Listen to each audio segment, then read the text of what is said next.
City Council work session. Roll call. Mayor Wilson, Yes, I am here. Vice Mayor Rizzi. Present. We'll get Councilmember Evans when she comes in. Councilmember Heck, Here.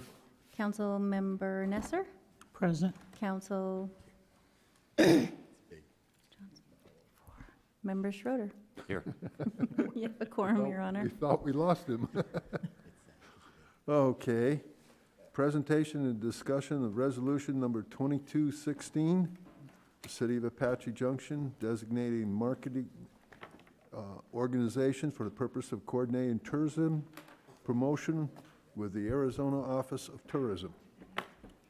Good evening, Mr. Mayor, members of the council. Janine Solly, Economic Development Director, here this evening to present and discuss resolution number 22-16, which will designate the City of Apache Junction as the designated official DMO for designated marketing organization for the Arizona Office of Tourism. And that's going to allow us to participate in their marketing cooperative and other state programs. Let's get this started. Okay.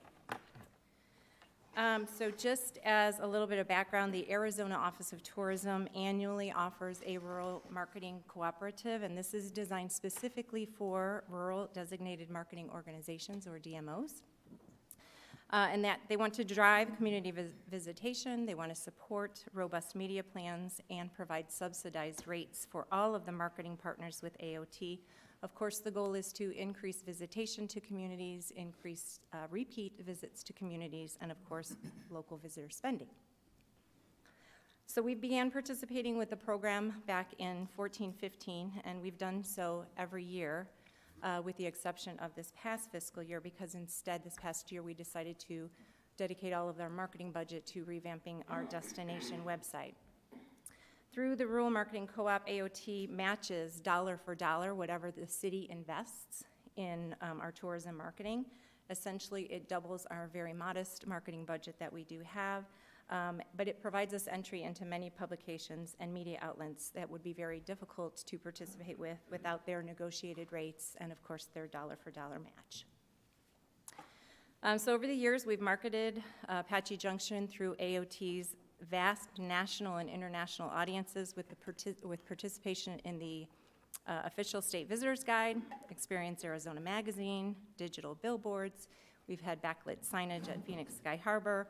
We've been on Pandora streaming radio, True West magazine. We've participated with amplified storytelling with Bad Media, TripAdvisor, Arizona State RV travel guide, and many, many others over the years. A couple years ago, you may recall, we created our very popular Visit USA Parks tourism video that are on our Visit AJ website as well. So as I mentioned, this past year, while we didn't participate in any direct outreach, we opted to focus all of our resources to completely revamp our Visit AJ website. Please check it out if you haven't done so already. This website is definitely geared toward the leisure and vacation traveler. It provides information on major attractions, events that are happening in our area, places to stay and eat, and where you can shop when you're in the area. Our future efforts are going to continue to enhance this website with SEO, search engine optimization, and also growing the social media platforms that will tie into this website as well. Part of the rural AOT Rural Marketing Co-op requires that we have a designated tourism website. So this is our new and enhanced version of that requirement. So why am I here tonight?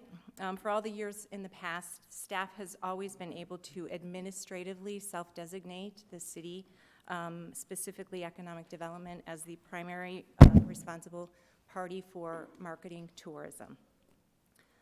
We always budgeted for marketing dollars through economic development. We would complete the affidavit and we would submit that to AOT for consideration.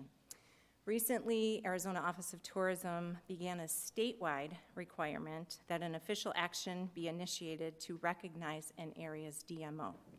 So hence, in order for us to continue to participate with these marketing initiatives, we must now submit with our application and our affidavit an approved resolution recognizing the city as the city's DMO.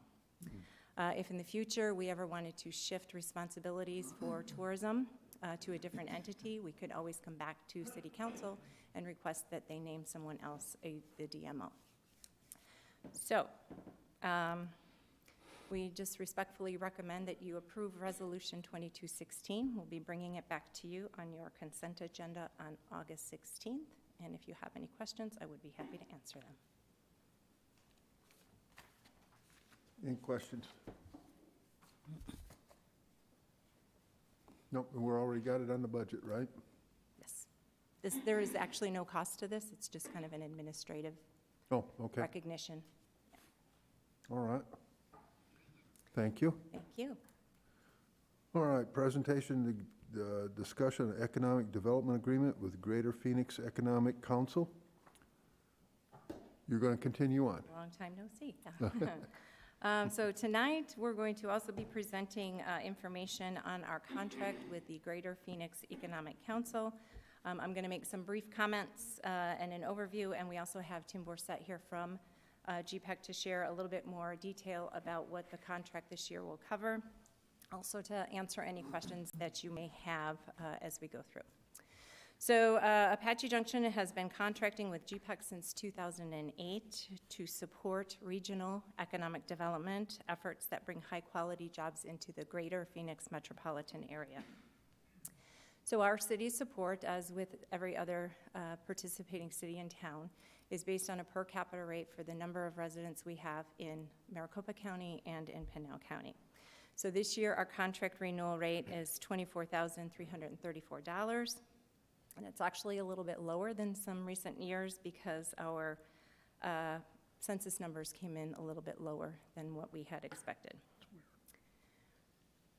While we have been very active with GPEC for many years, I did want to provide just a general overview for some of you who may have a little bit less familiarity.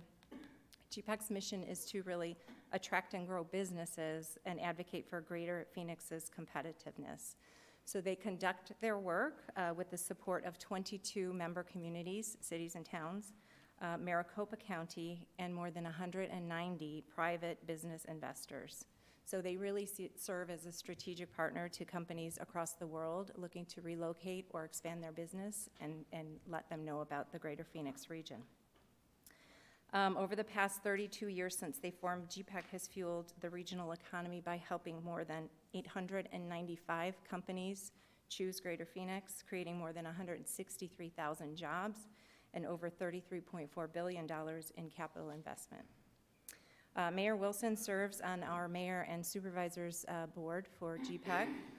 Councilmember Gremmel was our former representative on the GPEC Board of Directors, and I serve on the Economic Development Directors team. There's also a number of current and former council members who have also participated with their Certified Ambassador Program, which is very informative and open to any member agency, so anybody who wants to participate in those events is more than welcome. So how do these services bring value to Apache Junction? So their focus in Greater Phoenix includes very targeted industries that tend to support larger employers offering high-wage jobs. And specifically, they have targeted targeted sectors of advanced business services, aerospace and defense, autonomous and electric vehicles, cybersecurity, finance and insurance, healthcare and biomedical, semiconductors, software and IT, and wearables. Now, we may not typically see a business locate in the city of Apache Junction yet. I will say yet because we have some tremendous opportunity coming up.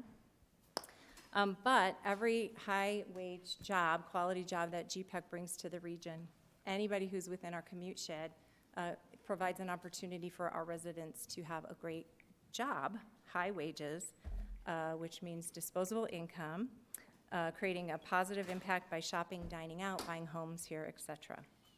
And I want to say now that more than ever, our future support and participation with GPEC is really important. The SR 24 is now extended into Pinal County. The future north-south corridor are going to provide ample opportunities for the city to consider where we put significant employment corridors and bring more jobs into our city. I will say that increased participation with GPEC was a key recommendation in the Economic Development Strategic Plan that the City Council unanimously adopted a few months ago. They are actually recommending more involvement with GPEC, especially in those events and activities that are focused on manufacturing and distribution and logistics, which were two key targeted industries for our community specifically. So that's just kind of a high-level overview of the contract and the services that GPEC provides, but I will bring up Tim Borsett now to just give you a little bit more information on strategic priorities for this year and to answer any questions. All yours, Tim. Anna's going to switch you over. I don't want to mess anything up, so I'll wait until, because I will absolutely mess it up.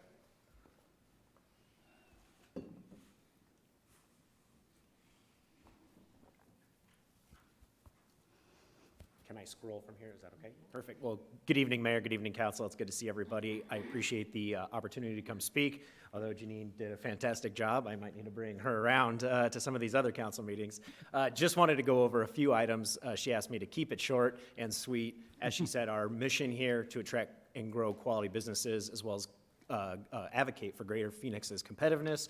A good example of that on a recent DC trip. While we were there, we targeted the Arizona delegation to include our senators on the CHIPS Act, something that will infuse something like the semiconductor activity in the United States, as well as incentivize tax credits for companies like Intel, LG, TSMC, things like that. So our main function will always be business attraction. We're going to get into that here in a minute, but we do look at other key policy issues, transportation policy, locally, things like that. Again, we are a 501c3. We are non-political or nonpartisan, if you will, but our CEO, Chris Camacho, who many of you know and have met with, he will always be involved in other things affecting our competitiveness, like education, infrastructure, things like that. Pardon me, but of course we have our values, the GPEC way. Won't go into all of them, but that was crafted by our team. We had a record FY22. As you can see there on the right side of your screen, 55 companies locating to the region with over 10,800 jobs. That is a record. We are very proud of that, and that average high wage salary of $75,000. Prospects, just as important, because prospects turn into locates, as Janine was saying. And again, really hit our 100%, 114% of our goal, pardon me, of which 21% are international. And that's important as we're looking to Southeast Asia and other countries, reshoring companies here and bringing manufacturing and industrial to our shores, specifically to the region. This is just a quick snapshot of our current prospect activity. So again, prospects are companies that we are in communication with, that we've met with, that our business development team goes on the road to meet with. Most of our business development team was just at SemiCon, or Semiconductor Con, in San Francisco last week with a lot of individuals from the Valley. Again, trying to target those high-wage jobs coming to our region, and Arizona specifically. This, again, just a nice quick snapshot. We are obviously getting a lot of activity from California, not a surprise. That has been a function of our state, from our governor, over the years to draw some of those companies here. One thing I'd like to point out, you see that 21% are international. In the year 2000, that was approximately 1%. Obviously, been a bit of a time since, but we are active. Our business development members were just over in Hanover, Germany for the Hanover Messe show. It's one of the largest trade shows in the world for manufacturing and things like that. And again, very good prospect pipeline coming in right now. We feel very good. We understand there are some questions on the economy right now nationwide, but everything in our internal metrics shows years of growth and pipeline activity, which we're very happy with. How does this impact our relationship? As you can see here on the left side of the screen, that is big picture regional results over the last 5 years. Specifically to the right side of the screen, as Janine had said, with the commute shed, over the last 5 years, 705 Apache Junction residents have received employment at a GPEC locate. From this slide on, any data, any metrics I mention, we don't do any of those internally. They are all verified by third-party economists, and which are generally used by many other groups in the state. So again, We take all of our metrics, all of our data, and go out to a third party in order to verify that our data is good. It must have good data. But as you can see there, so, 705-year residents, most likely in the Southeast Valley. The Southeast Valley is doing exceptionally well right now. From here down to, you obviously have Queen Creek, Chandler, Gilbert, Mesa. So with your residents, when they are going out to get jobs, that is what those 705 are listed. But as Janine said, we're going to get a locate here. And as we all know, with the future transportation and infrastructure investment and planning going on, it's going to put Apache Junction in a very good spot. And again, pardon me, these are all, again, verified by third-party economists. As you can see there, the return for every dollar invested is 13 to 1, and that direct revenue includes property sales and utility taxes, as well as state-shared and other local revenues. When we expand that to show the total revenue, which you see in the top right corner there of 26 to 1, if you go to footnote 2, you'll see that that will include things like supply chain jobs. And so a good example, everybody's aware of TSMC up on the north side of Phoenix. We have 4 dozen companies that are currently in the supply chain pipeline, some of which are already setting up throughout the region and even some down in Pinal. But those are going to be entities that we're watching because they're drawn to the region based on that one. So while that doesn't go into the direct revenue, we just do like to highlight because it is important, but for the contract purposes, we will stick with the direct revenue of 13 to 1. As Janine said, this is based on a per capita rate, approximately 48 cents per resident in Maricopa County, 62 cents outside of Maricopa County. So obviously you have a small percentage that are outside of Maricopa County. That rate has remained flat for over 5 years, and it will remain flat. We have no plans to increase any kind of per capita cost over the near future. We have done, I say we, Chris Camacho and the organization over the last few years have done what they can to bring in as much private sector money, the private investment, in order to alleviate some of that. So we have approximately about a 65-45, it kind of shifts to 70-30 of private to public investment. We want to make sure that we are doing our work with our private investors. Again, we don't want, there will be no increase coming, and those numbers are based off of state population numbers. So that is based on the 2021 population, which drops in December. As Janine pointed out, due to some of the census issues, a lot of those numbers were a little bit lower. So many of these contracts this year are actually going to be a little lower than they were in FY22 based on those. But again, those are the numbers we use for the per capita rate, and then everything is verified via third party. And so with that, I would be happy to take any questions. I didn't want to waste time. Janine told me to keep it short and sweet. So I'd be happy to answer any questions. Yes. Page 7 or 8, I can't remember which it was. It was either the last one or the one before. Oh, The chart. so sorry, scroll up, you mean? Okay, right here. Yes, ma'am. Minimum wage and everything has gone up over the last few years, so the average salary, why over the last 5 years, we've gone from almost 60,000 and now it's down here to 58. Why is average in a salary going down? Do you have any idea? Oh, so you're asking the average salary, so FY21 was 59,000 and this is 58,000 for this year? And it's the last one, 5-year total, so if it's going down and down.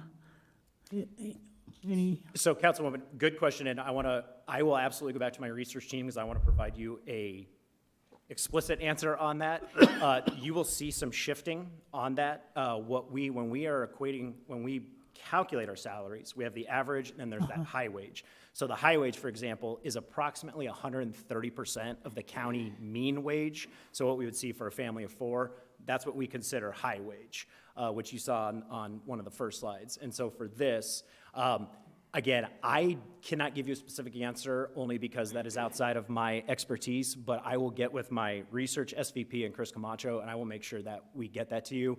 It's probably just a standard flow to my knowledge, but again, I will get you that specific answer. okay.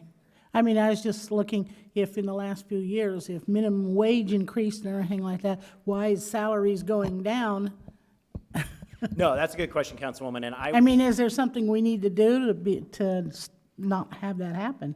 No, ma'am, but I will, again, take that back to the SVP of Research who I report to, and on a lot of these locates, they are well beyond minimum wage. And so, because we are pulling companies into the state, and generally speaking, we leave the business retention and expansion to folks like Janine and the city economic developers for things like, you know, kind of your fast food, your retail, things like that. Generally speaking, most of our locates are going to be on the manufacturing or the industrial side, so kind of large-scale projects, or your back office, your USAAs, your state farms, things like that, which those salaries are generally well above. Yeah. But you do bring up a good point. I actually didn't even see that when I was going through the data. So if it's okay with mayor and council, I will go back and I will get that answer so we can send that to everybody in the council, just so you're aware. Thank you. Thank you, ma'am. Your Honor. Tim, just question, what is, and I realize it could be very different, but average, what's the time frame of, you know, having the opportunity to meet leadership or ownership of a company and getting them interested in the greater Phoenix area to the time when they actually make that decision? Kind of what's the time frame for that to happen? Councilmember, very good question. So Mayor, Council, so we use what are called site selectors, national site selectors. Think of them as kind of the middle person or the middleman, and they are getting contacted by large corporate entities saying, hey, we are looking for a location with X, Y, Z requirements. Then they will usually come to us in a pipeline and say, hey, we have this.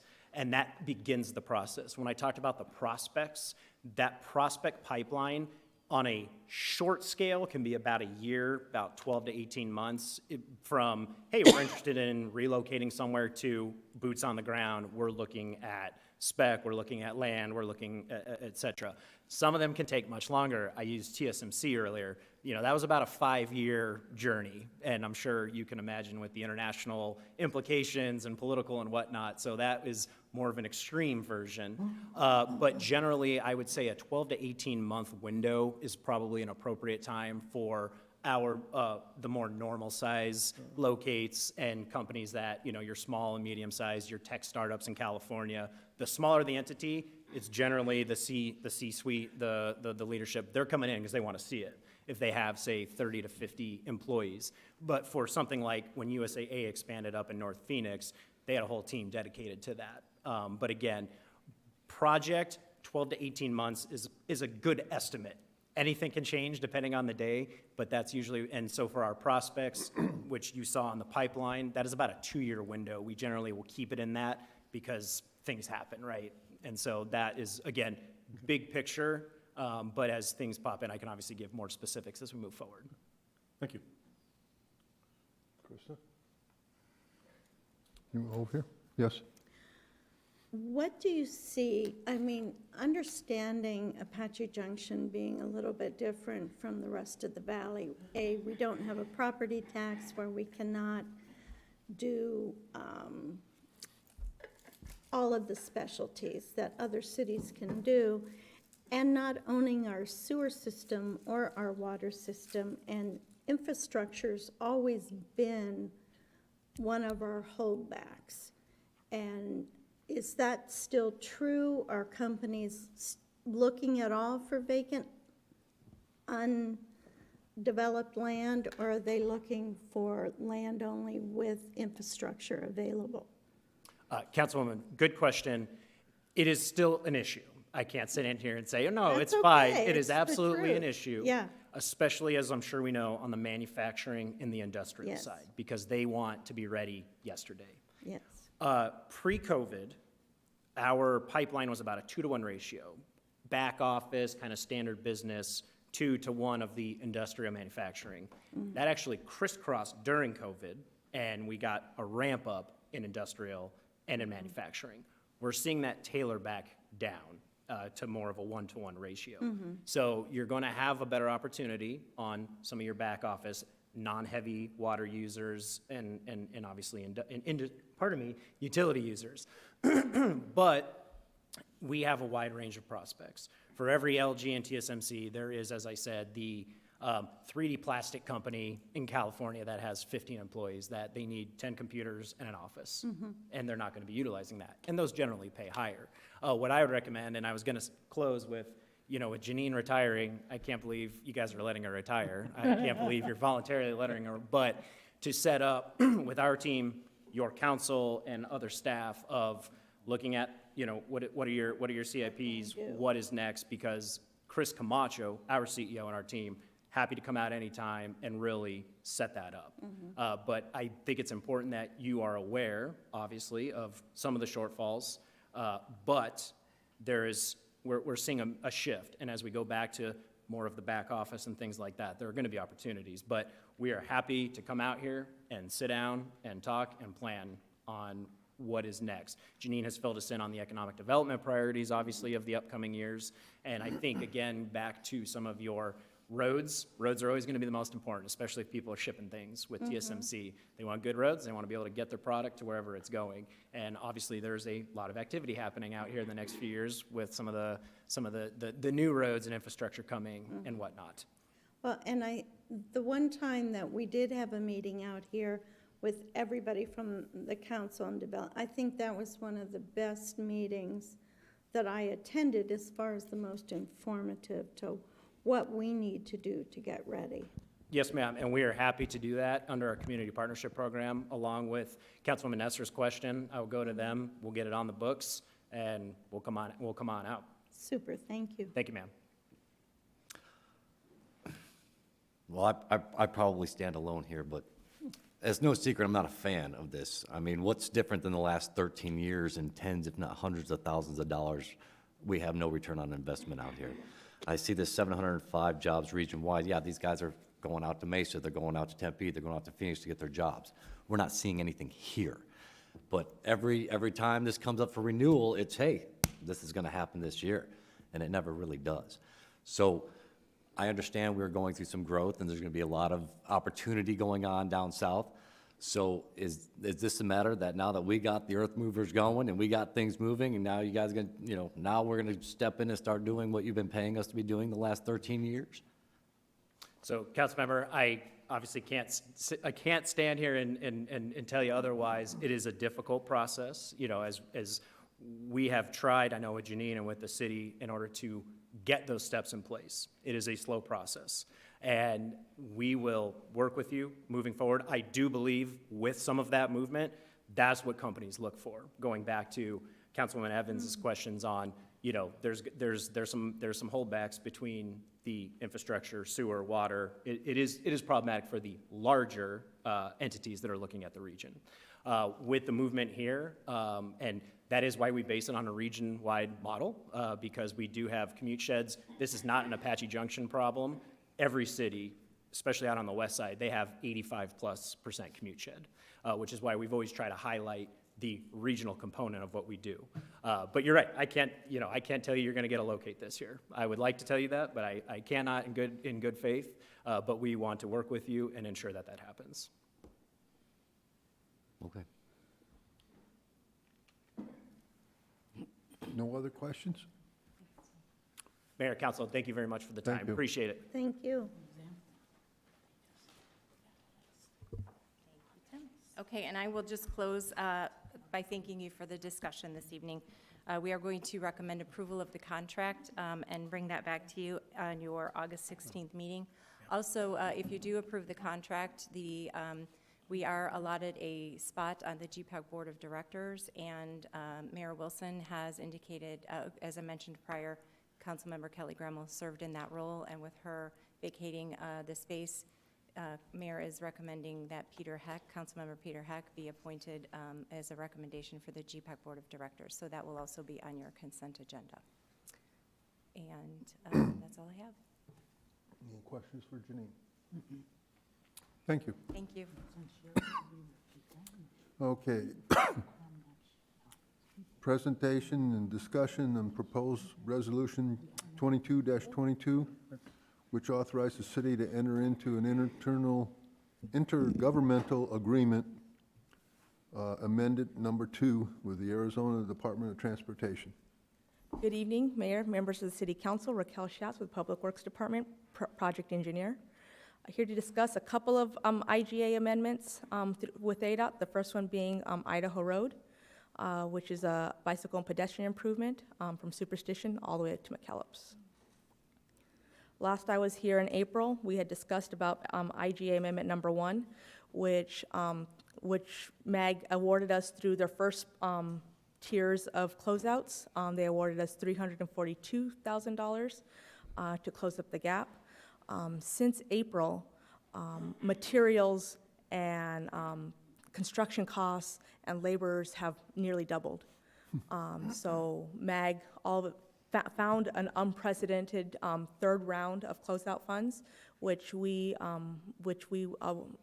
applied for, and we are now receiving an additional $243,000. And that should cover up the cost and close our gap to the minimum city match of 5.7%. So the little table down there shows you what we first started with. The first number right there, 851, is what we started out with the application back in 2017. The second number there is the additional amount that we received through amendment number 1, and the highlighted value right there, $243,247, is the amount that we are requesting through MAG through amendment number 2 and ADOT for an additional $243,000 for a project construction total of $1.4 million. As it stands, right-of-way clearance was just given to the city for the project, and right now we're anticipating construction to start in fall. So as soon as this is done, we get payment issued, everything else. ADOT's gonna go at the same time and start their advertising, and we can probably look to start getting started in September for this project. The improvements for this Idaho project, pedestrian project, we've got it down into three sub areas there. So between Superstition and TP, we are looking to infill the streetlights, install bicycle lanes, curb and gutter and sidewalks, and do a mid-block crossing to service the library and the MGC. The area between TP and Foothills, that's the area across from Four Peaks Elementary School. We've got an issue with people parking and no parking areas there, parents with the concerns of the safety of their children. We're also going to install streetlights on the west side of the street, install bicycle lanes, and the biggest thing is curb and gutter and sidewalks on the west side of the street. This should stop people from parking there, and if they do park on top of the sidewalk, then they've got a lot of things coming to them. And the final leg there, Foothills to Lost Dutchman, we're just installing bicycle lanes and sidewalks, possibly on the east side. So as mentioned before, the cost share. This is for amendment number 2. Through this closeout round of number 3 from MAG, total amount that we will be getting from amendment number 2, in addition to everything else, is going to be $1.4 million for the construction subtotal. You add that to the design total that we have up at the top, and this design and construction total estimated project, $1.7 million with the city share of $400,000. So as I mentioned, this was MAG's third round of closeout funds. This one was on a first-come, first-served basis. Timing is extremely crucial. We're coming back to consent agenda for tomorrow night. As soon as we can get that going, and then hopefully we can expedite the invoice process to get that paid out, so that we don't lose the funding that we received from the first round and the third round of closeouts. Any questions? Hurry up, start. Right? We're working on it. Okay, thank you. You want continue on with the next one? Yeah.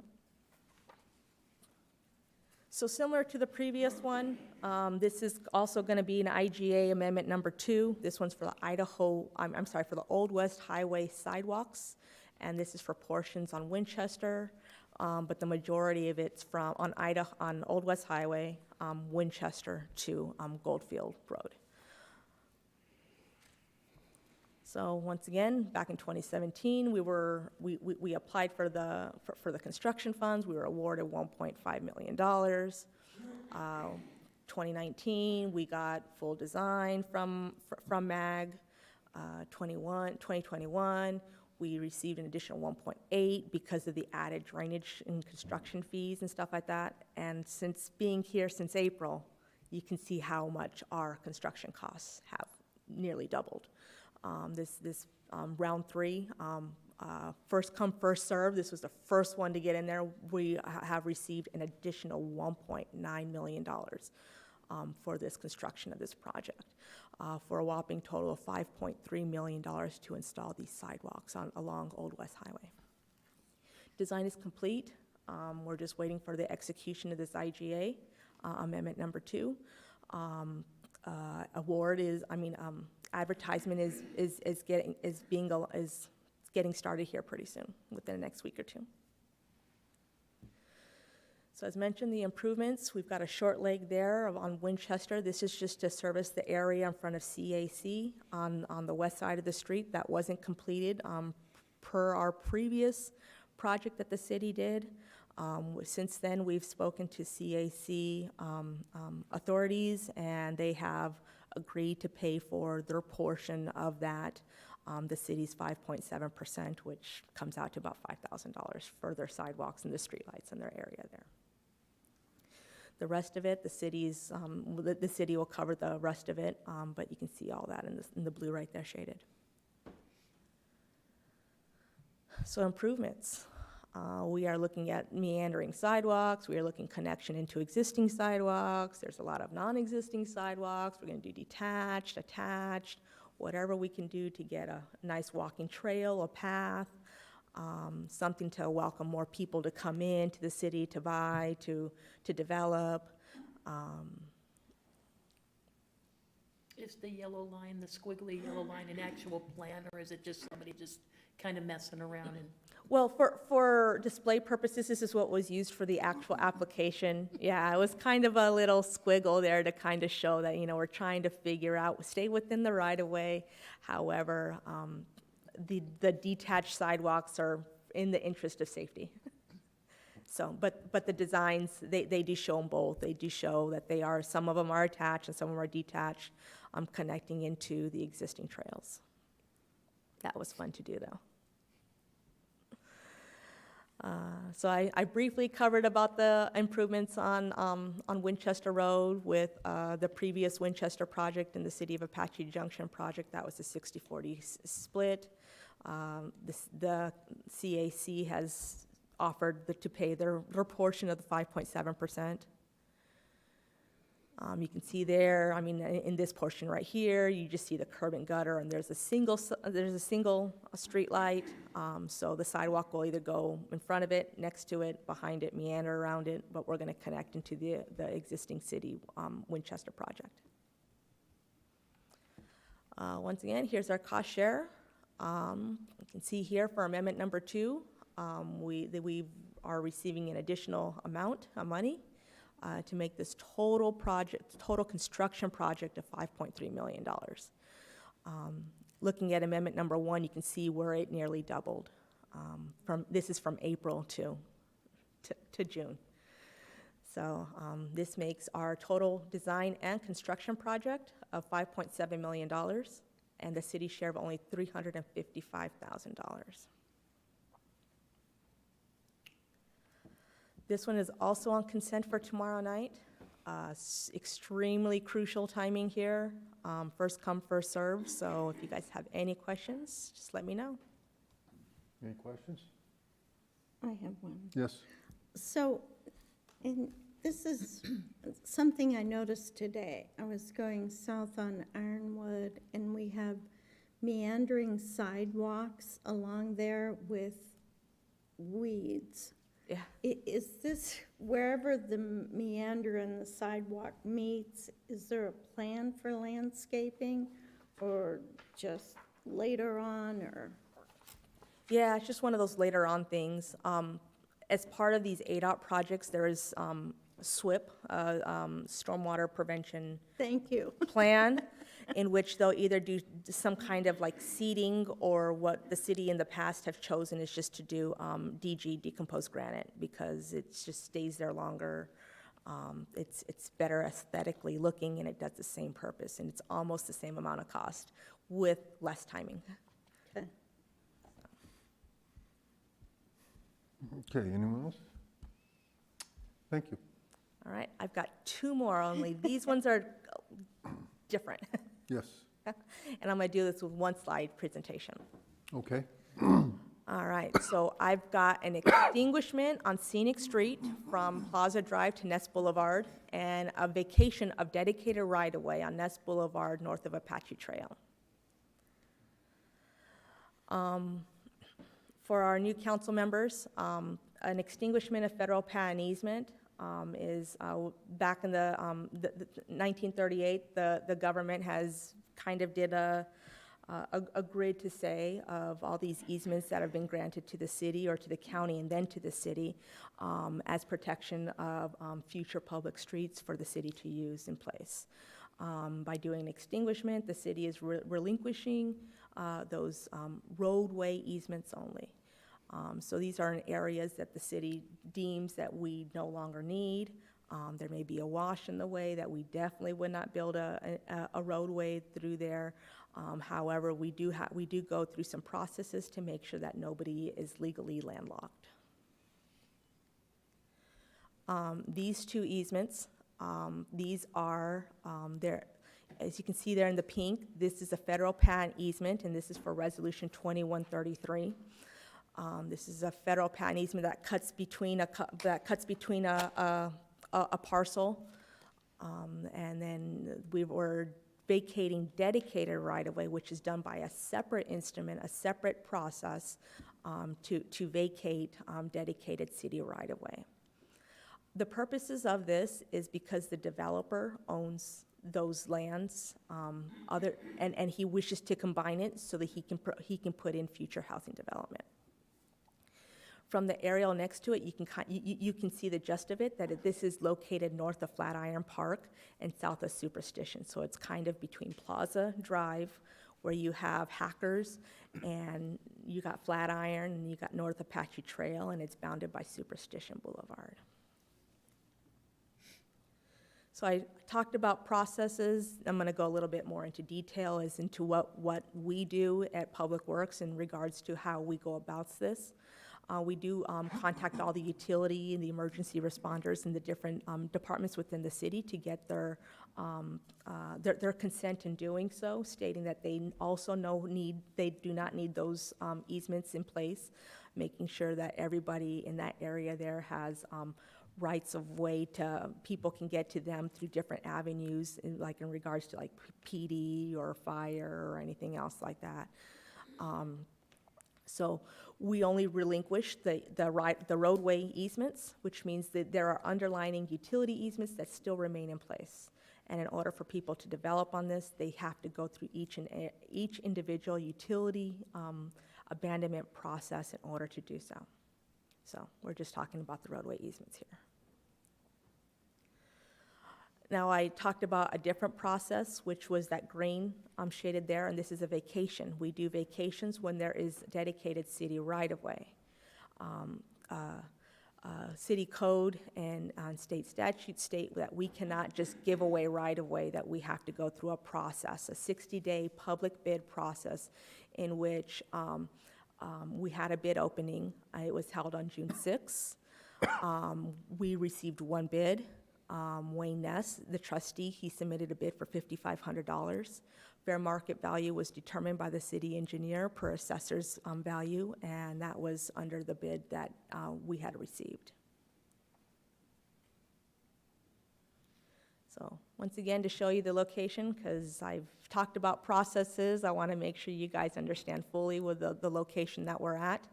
This is north of Flatiron Park. We are extinguishing, per Resolution 2133, the pink area, and we are vacating the green area, the dedicated right-of-way of 2134. And this, again, is to combine the lots for future housing development that Bela Flor is planning to do.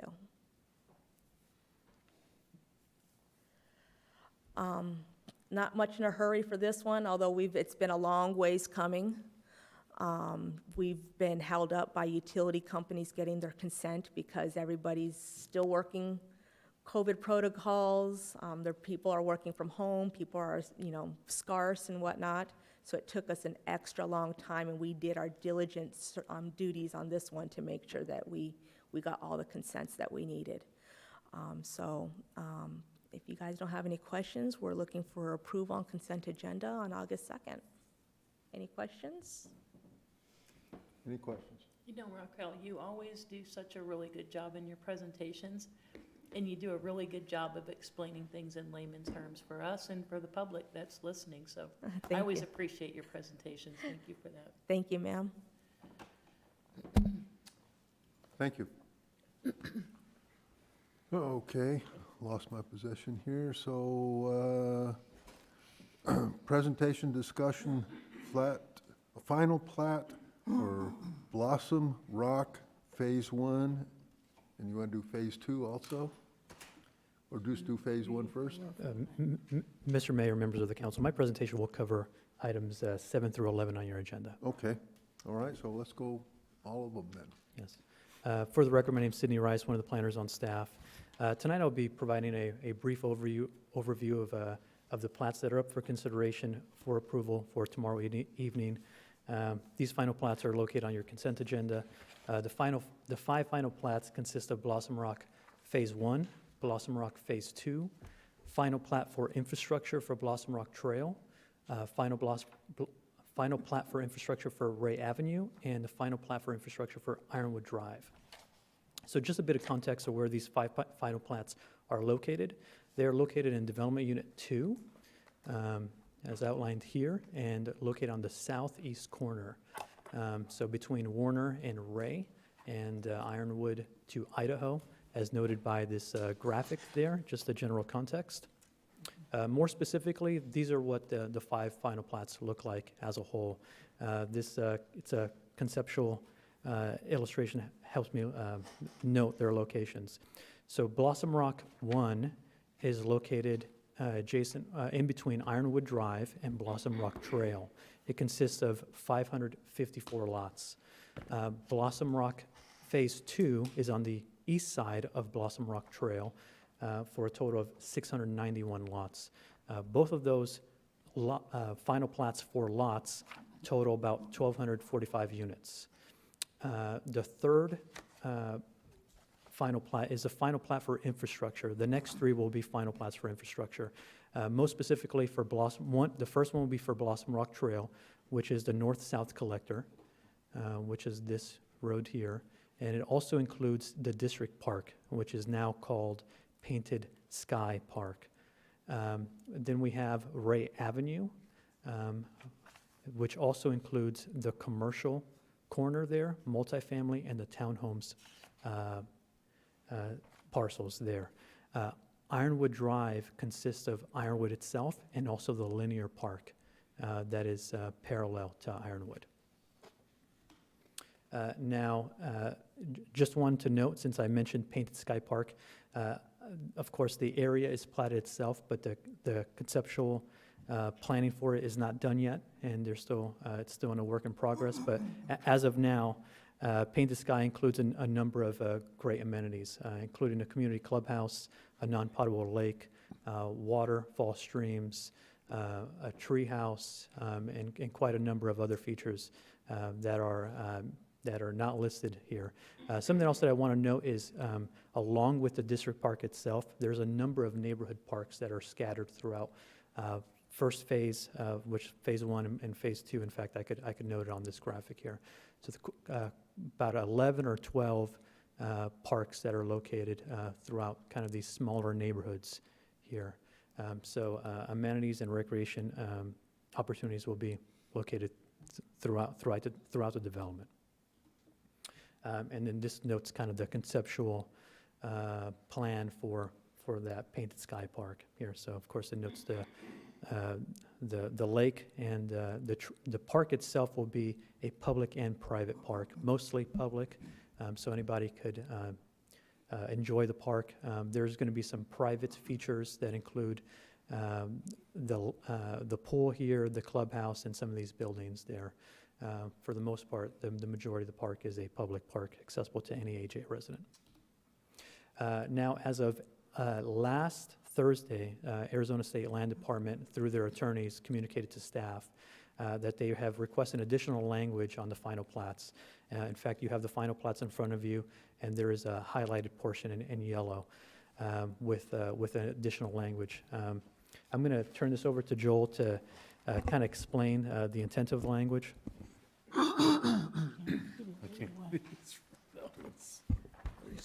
Could they print it any smaller? I apologize, I could have, in fact, so the same language that is highlighted is the language that's on the screen here. Could So, you print it any smaller? Like I Kinda could- big. I couldn't print it any smaller, but I'll make sure to print it bigger next time. Good evening, Go ahead. Mr. Mayor and City Council. Thank you, Mr. Urias. This came up at the last possible minute. The plat language had already been approved, not by you, but by staff, by everybody except the land department attorney, and they saw it. And they said, uh-oh, we can't allow this to go without this clause. So what this clause does, and this is if there's Armageddon and there's no money left and everything blows up. So what happens if that happens? So say houses are being built and now all of a sudden they stop being built because there's no money because of an economy that just went kapooey. So what the law says is, and the law is very confusing because there's Title VII, there's also the Constitution, there's also a case called the Lassen versus Arizona Highway Department, 1967. It's a Supreme Court ruling. Basically, what this does, it says, if there's utilities and utility facilities like pipes and other things that utilities normally put in easements, that will not become the owner, the utility company's property yet, until the developer pays for the land to the state of Arizona, or to the Arizona State Land Department. And they call it a patent. It's just an old word for deed, meaning it gets deeded over to the developer. So what they're trying to do is preserve their rights. So if something happens, and the utilities are already in the ground, who owns them? Well, if the developer walks away, basically it goes back to the Arizona State Land Department if the State Land Department hasn't been paid yet for the property. So essentially, that's what this paragraph does. Thank you, Joel. Joel, question. Are you saying that when the land was auctioned by the state land department, they didn't have to pay for it at that time? The deeds haven't been transferred because right now, no one has bought the property. I mean, no landowner, no house has been sold yet. So that has not been transferred yet. So that is correct. So it's not owned by, State land The still developer. owns for unpatented land, Okay. land that hasn't been deeded over yet. If it's still unpatented and the developer and the developer can do this, the developer can build a road, they do it at risk until it is fully transferred. And that's typical in the industry. This is a weird thing because it's the state land department that owns the property. If it was a private landowner, it'd be a little bit different. And so if, for some reason, the developer dedicated over the easements, that's not effective until the state land department says, okay, we have now been paid, and here is your patent, here's your deed.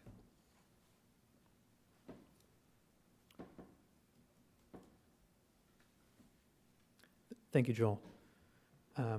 With that said, these 5 final plats were checked for conformance with the preliminary plat, the auction property MPC that City Council approved last October, which is that 300-page document that we went over, and of course, the Superstition Vista Master Infrastructure reports, and they're all consistent and in conformance with those documents. And because of that, staff is recommending to the City Council to approve these final plats because they are in conformance. That is all I have for you tonight. I'm here if you have any questions. Will they be fishing in the lake or any kind of paddle boating like they do Uh, in Tempe or? Correct, there will be fish located in the lake, absolutely. Very cool. Yeah, it's very neat. There will also be fountains, and it's going to be a very nice park and amenity. Something that we could be definitely proud of. Anyone else over here? Of course I can. You got any questions over here? Seeing none? Thank you. Your Honor, Yes. one question, I guess maybe for Joel, just to help me make sure I understand the state land department. So they're referring only to these first few phases. They're not saying that Brookfield or D.R. Horton has to pay for all the entire project, all the phases, just phase 1 and 2 here, is that correct? They're taking them every parcel is different, so yes. However, the next set of plats you see will have that same language in it. So it's parcel by parcel. So a developer technically could have successfully gone through several phases, paid the state land department, everything's fine, but then problems develop later on, and then that land, or those phases, they would have to then, they'd have to forfeit them if they didn't pay the state. Well, if they don't pay the state, then they don't get a patent. That is correct. They don't get the deed. And so any easements that are done, or any facilities that have already been built, if the developer walks away from it, it basically reverts back to the Arizona State Land Department. Mayor and council, my understanding is that, and yes, Joe is correct, but my understanding also is that once these final plats get approved and then recorded, then the transfer of ownership happens. So the payment to the state happens at that time. I'd add to that, yeah, that's part of an escrow arrangement. So there's escrow. What happens is in escrow, that's when the funds are, they're put into escrow, and then once things are paid, everything gets recorded, and then now the developer owns the land. That's correct. So what makes this unique? I got the impression that this is not unusual, but it seems like it's a little different than the normal process. It's different because under this case called Lassen versus Arizona Highway Department, that court held that the state's enabling act that basically created the state lands requires that the state land trust receive full appraised value for any disposition of land taken or sold for a public purpose, rights of way for streets or public utilities. So that is a special case from 1967 that is still good law, and that the State Land Department relies on. That's how they interpret the statutes and the case that basically says, hey, we have to be paid for this before you get a patent. So you're saying this isn't something new? This No. has been how everything, so why, What's what new? did they do, forget to put it in? I mean, I can't answer that. I'm Oh. the state, it's not, I mean, it's standard operating procedure that's been going on for the last 50 years, and it just wasn't done for this project. I think that's what happened. I talked to Okay. the state land attorney, and he said, well, we have done this for projects in Phoenix, and we have the same language Okay. involving state land, so. Okay, anyone else? Thank you. Sorry, Mayor, one more thing. These items will be located on your consent agenda item for tomorrow evening, and then they'll be recorded the very next day. Okay, Thank you, Mayor and council. thank you. And I see nothing else, so I'm going to adjourn the meeting. Thank you.